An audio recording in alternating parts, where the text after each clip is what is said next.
la maman Michel Balocoq, la servante de Dieu, de nous lire dans le livre de Ézéchiel, chapitre 34, versets 15 à 16.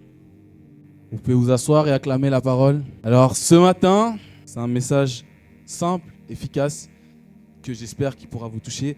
Mon thème, c'est « Où vas-tu » Où est-ce que tu vas? Pose la question à ton voisin de droite.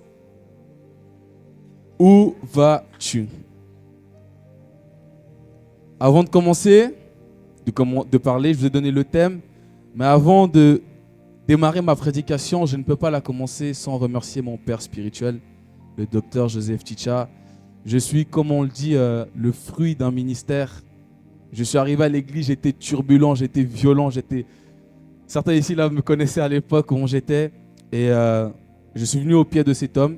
Il a pris le temps, il a été patient.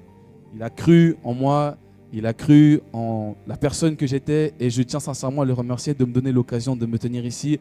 J'aimerais qu'on puisse l'acclamer. Qu'on puisse également acclamer notre maman, la pasteure Marie-Josée Kaboka Ticha. C'est une maman avec un grand M. Elle est là quand c'est dur, elle est là quand il y a la joie, quand il y a la peine, elle est toujours là. Je remercie également le pasteur Jean, son épouse, le diacre Roger, maman Angéline, le pasteur Junior. Je les remercie parce qu'ils nous ont vraiment formés et fait ce qu'on est aujourd'hui. Je remercie également tous les diacres de cette église. Merci pour votre rapport, merci pour votre soutien, merci de toujours être là pour nous. Et je salue l'assemblée de Miel. Je vais commencer mon message. Alors, lorsqu'on lit dans le livre de Ézéchiel, chapitre 34, surtout à partir du verset 16, le Seigneur il parle de 4 personnes. Il nous parle de celui qui est perdu. Il a dit, je chercherai celle qui était perdue. Il ramènera celle qui était égarée. Il nous dit également qu'il va penser le blessé ou la blessée. Et il va fortifier celui qui est malade. Je vais commencer par le premier, le perdu. Qui c'est le perdu? Le perdu, c'est peut-être toi qui es venu ce matin. Le perdu, c'est celui qui n'a jamais connu le Seigneur. Le perdu, c'est celui qui veut vivre sa vie sans contrainte. L'homme qui veut être libre de ses décisions. C'est celui dont la Bible nous dit dans le livre d'Ésaïe, chapitre 53, verset 6. Nous étions tous errants comme des brebis. Chacun suivait sa propre voie. C'est cet homme-là, le perdu. Il ne veut pas suivre une voie, il veut suivre sa propre voie. On nous dit également que c'est quelqu'un qui n'a pas forcément de sens pour la vie. Il est là, il vient, il profite. Son rôle, c'est juste de dépenser et amasser, profiter de la vie. C'est un homme qui n'a pas forcément de rôle. Il ne sait pas quoi faire de la vie. Il vient, oui, il aide les gens, il va détruire les gens, il va gagner de l'argent, il va dépenser. Mais c'est quoi son but? Est-ce que quelqu'un s'est déjà posé la question? C'est peut-être pas clair. Peut-être ça va être clair là quand je vais te poser cette question. Cette question, c'est lorsque tu te retrouves tout seul, sous ta couette, tu regardes le plafond et ce sentiment que tu ressens, c'est de ça que je te parle. Tu regardes le plafond et tu te dis, mais je sers à quoi en fait? Quelqu'un a déjà ressenti ça ou je suis seul? Je ne suis pas fou, on l'a déjà tous ressenti à un moment. Cet homme-là, c'est également celui dont nous parle dans le livre de Jacques, chapitre 1, verset 8. C'est un homme irrésolu, inconscient dans toutes ses voies. Il accomplit des choses, mais sans réellement de but précis. C'est un homme sans espérance. Je ne parle pas d'espérance de réussir, mais je te parle d'espérance de ta finalité. Cet homme, il pense qu'il va vivre sa vie sur la terre, il va mourir et c'est fini. Non, tout ce que tu fais sur la terre, il y a une suite après. Il n'y a pas de fin, ça continue. Vous voyez ce sentiment que je vous parle quand vous êtes dans votre lit? C'est un sentiment de vide. Parfois, tout va bien dans ta vie. Moi, avant que je sois en Christ, il y avait parfois où j'étais bien. Et d'un coup, il y avait tout qui allait bien dans ma vie, mais d'un coup, je ne sais pas pourquoi je me sens mal. Je me dis, mais pourquoi je ne suis pas bien? Je peux avoir l'argent, je peux avoir les études, je suis bien, je peux avoir un bon travail, je peux tout avoir, mais il y a quelque chose qui manque. C'est quoi? Parfois, tu ne sais même pas toi expliquer ce que c'est. Parmi la catégorie de perdus, parce qu'il y a différentes catégories de perdus, mais parmi notre catégorie, il y a des gens qui sont devenus méchants, des gens qui se sont renfermés en eux. Et je sais que peut-être pas ici, peut-être pas parmi vous, mais beaucoup ne sont que le résultat de ce qu'on leur a fait subir. Le monde t'a obligé à devenir méchant. Le monde t'a obligé à fermer ton cœur. Certains ont vécu des abominations, certains ont des traumas jusqu'aujourd'hui Certains sont victimes de viol. Certains sont victimes d'abandon. Et l'abandon, c'est quelque chose qu'on ne parle pas assez. L'abandon des mères, l'abandon des pères dans le foyer, l'abandon de la famille. Et c'est des conséquences qui ont fait qu'aujourd'hui, tu en es là aujourd'hui. Et vous savez, moi, je n'en veux pas à ces personnes, parce que ces personnes, à un certain temps, ils deviennent incroyants, ils deviennent douteux. Ils ne croient même plus en Dieu parce qu'ils se disent, mais si Dieu, il existe vraiment, pourquoi il a permis que je vive tout ça? On s'est déjà tous posé la question à un moment. J'ai perdu un tel, mais pourquoi est-ce qu'il a permis ça? J'ai été violé quand j'étais gamin ou gamine. Pourquoi est-ce qu'il a permis ça? Mais moi, j'aimerais te dire une chose, c'est que le Seigneur n'a jamais voulu ça. Ce n'était pas son plan pour toi. Lui, il t'a promis une chose. Il le dit, je te donne ma paix, je te la donne. Je t'offre ma paix et je te la donne pas comme le monde la donne. Le monde va te donner une paix, mais avec des contraintes. Ok, on va te laisser un temps comme ça, mais il faut que tu fasses ça, ça, ça. Avec Dieu, il n'y a pas ça. Dieu, il te donne la paix, même si c'est turbulent, même s'il y a tout ce que tu veux. Le Seigneur, toi qui es perdu, le Seigneur veut te donner la paix. Et ce qui est bien avec le Seigneur, ce qui est merveilleux, c'est que quand il te donne la paix, il ne te la donne pas simplement, ta vie, elle est changée. Ce que tu avais perdu, le Seigneur te donne le double. Les amis que tu as perdus, le Seigneur, il va t'en donner des nouveaux, il va te donner des frères et sœurs dans la foi. La seule chose aujourd'hui qu'il te demande, comme la sœur Dorcas et Eliane ont dit, c'est réponds à son appel.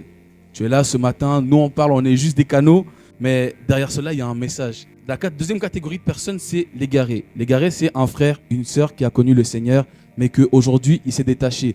Pourquoi? Parce que les gens les ont déçus, les gens les ont trahis. Quand je parle des gens, ce n'est pas les gens du dehors, je dis des gens de l'église. Dieu, parfois même, vous a déçus. Certaines prières que tu as fait au Seigneur, Seigneur, cette fois-ci, c'est le dernier examen que je peux faire. Si j'échoue, je perds tout. Et tu échoues et tu as tout perdu. Et à cause de ces résultats, beaucoup ont perdu espérance au Seigneur et ont préféré retourner dans le monde.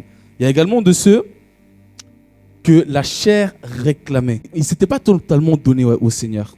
C'est des gens, ils étaient un pied dedans, un pied dehors, et malgré cela, la chair a pris le dessus et ils ont décidé de retourner dans le monde. Du coup, ils sont égarés. Il y a certaines étapes de ces personnes qui s'égarent. Ils commencent d'abord par rétrograder spirituellement. Vous voyez que ces personnes ne prient plus comme avant. Ils viennent de moins en moins à l'église.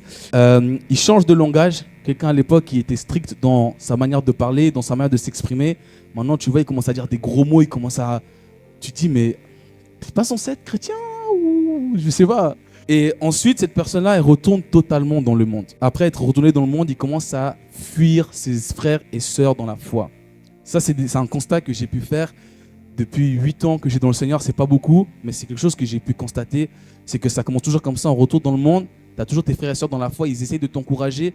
Et au bout d'un moment, tu les fuis parce que tu sais que ce qu'ils te disent est vrai et tu n'as pas envie de cette vérité-là. Pour finir, ils commencent à critiquer les églises.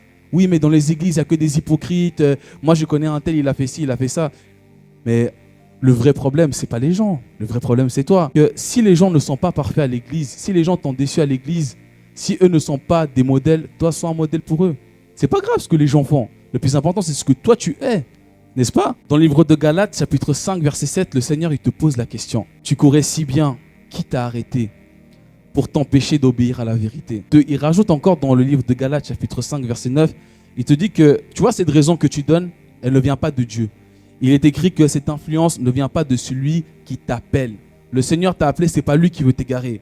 Amen. Dans le livre de Job, chapitre 42, verset 5, il est écrit « Mon oreille avait entendu parler de toi, mais maintenant mon œil t'a vu. » Peut-être par le passé, tu n'avais pas connu Dieu dans une certaine dimension, donc tu t'es découragé. Tu t'es dit, mais en vrai, Dieu, c'est que ça. C'est juste venir à l'église, juste venir prier, puis rentrer à la maison. Non, il y a plus avec Dieu. Ce qu'on vit à l'église, c'est peut-être 20% de ce que tu peux vivre avec Dieu. C'est ton intimité avec Dieu qui va te faire exploiter tout ce que Dieu a à te donner. Amen. Dans le livre de Luc, chapitre 15, versets 11 à 32, il y a l'histoire d'un homme qu'on appelle le fils prodige. Vous connaissez l'histoire? En fait, c'est un homme qui a quitté son père avec tous ses biens. Il a fui sa famille, il a tout dépensé, il n'a rien eu. Maintenant, il est venu retourner à la maison. Et ce qu'il a dit à son père lorsqu'il est revenu, il a pleuré, il a dit « Pardonne-moi, Père, pardonne-moi, que le ciel me pardonne ». Son père, la seule chose qu'il a fait, il ne l'a pas condamné. Il ne l'a pas dit « Pourquoi tu as fait ça? Pourquoi est-ce que tu m'as délaissé ?» Il a dit « Allez chercher le matériel et on va fêter son retour ». J'aimerais que tu saches que le Seigneur, il n'est pas là pour te condamner. Moi, je ne sais pas ce que tu as fait lorsque tu as quitté l'église, lorsque tu as quitté ta foi. Peut-être que tu es retourné dans le monde, peut-être que tu as fait du mal, peut-être que tu es retourné dans tout ce que tu avais délaissé, mais le Seigneur, il n'est pas venu pour te condamner. Il est là, il te regarde avec les yeux émus et il veut juste te récupérer. Moi, j'en suis l'expérience de ça.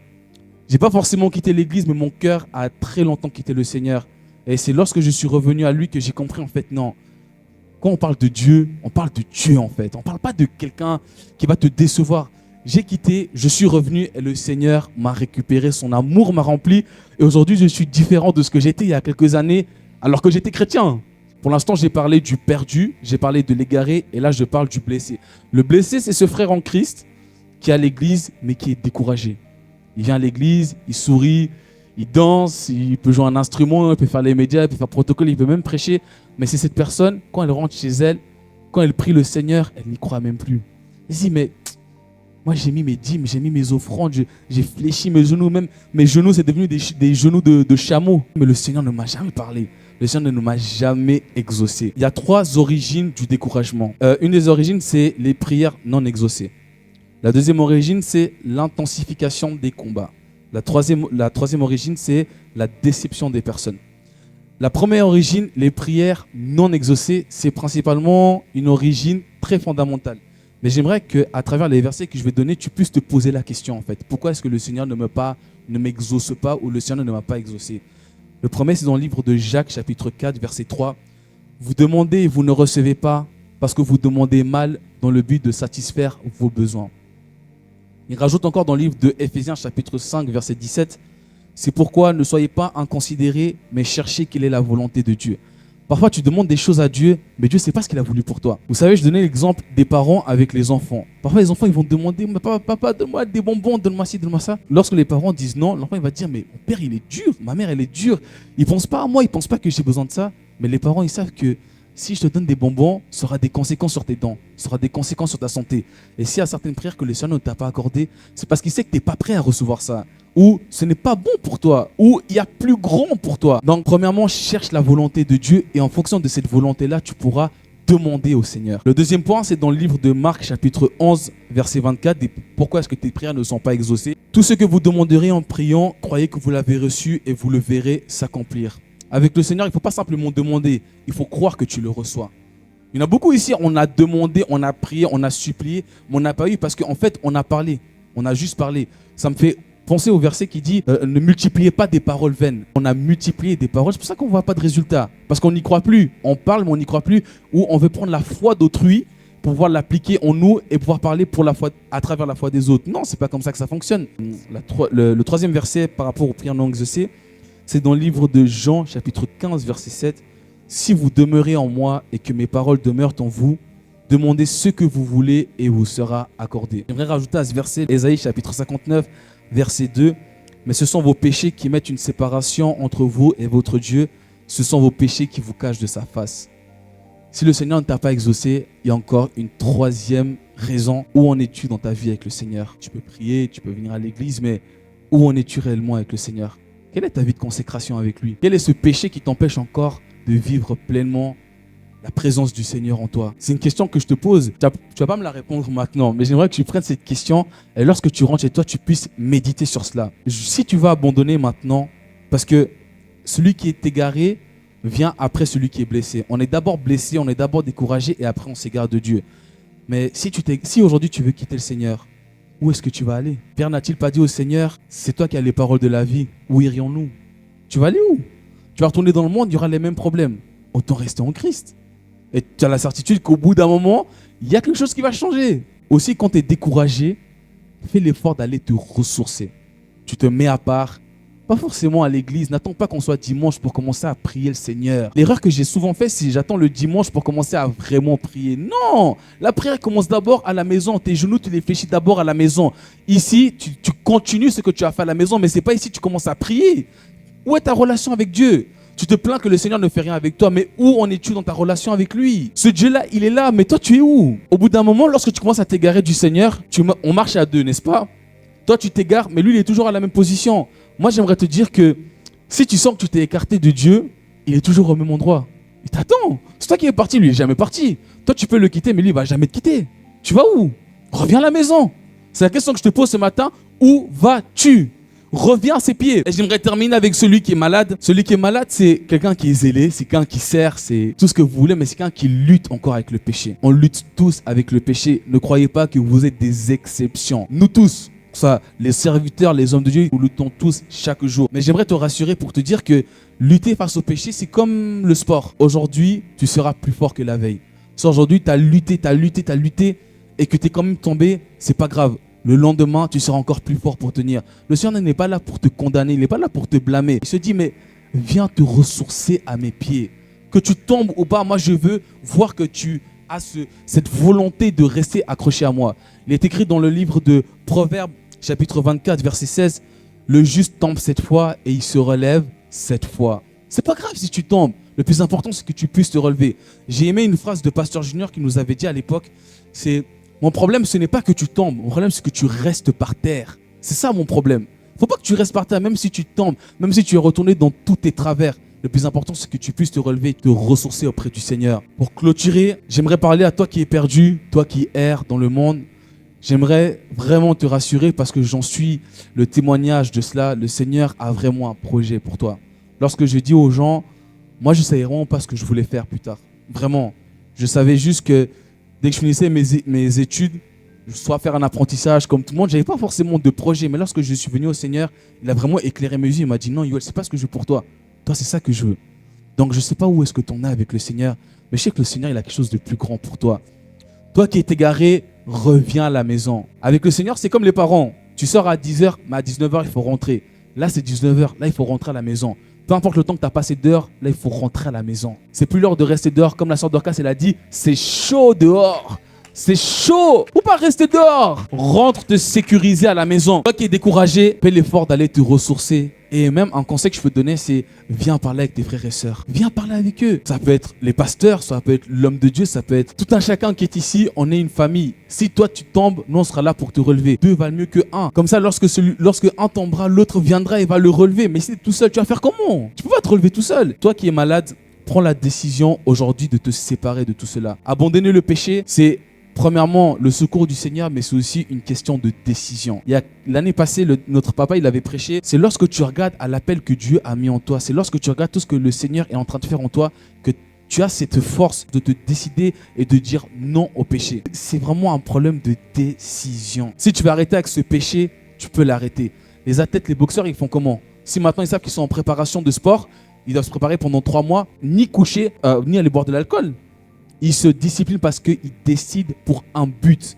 Pour un combat, ils sont prêts à arrêter certaines choses. Mais toi, pour aller au ciel, tu n'es pas capable de le faire. Le but que toi, tu dois atteindre est plus grand qu'un combat. C'est une vie éternelle. Prends ce courage-là. Souviens-toi de tout ce que le Seigneur a fait pour toi. Et je vais terminer avec Apocalypse, chapitre 3, verset 20. Voici, je me tiens à la porte et je frappe. Si quelqu'un entend ma voix et ouvre la porte, j'entrerai chez lui. Je souperai avec lui et lui avec moi. S'il te plaît, je ne suis pas plus grand que toi. Je t'assure, je suis peut-être même pire que toi. Mais ce qu'on trouve en Christ, il n'y a rien de mieux. Je t'assure que le monde n'a vraiment rien à t'offrir. Rien du tout. Ce que tu trouves avec le Seigneur, c'est bien plus grand. Ton langage change, ta manière de vivre change, tes projets changent, tout ce qui est en toi change. Je ne sais pas si tu te rends compte à quel point c'est dingue avec le Seigneur. Il y a tout qui change en toi. Essaye, moi je t'en supplie. Je t'en supplie. Je suis le témoignage, je suis un fruit de cette grâce. Si je suis là, c'est parce que j'ai expérimenté ça. Alors, prends la décision aujourd'hui, si tu as envie, de goûter, juste goûte au Seigneur et tu me rediras quelle saveur est-ce que ça a. Soyez bénis.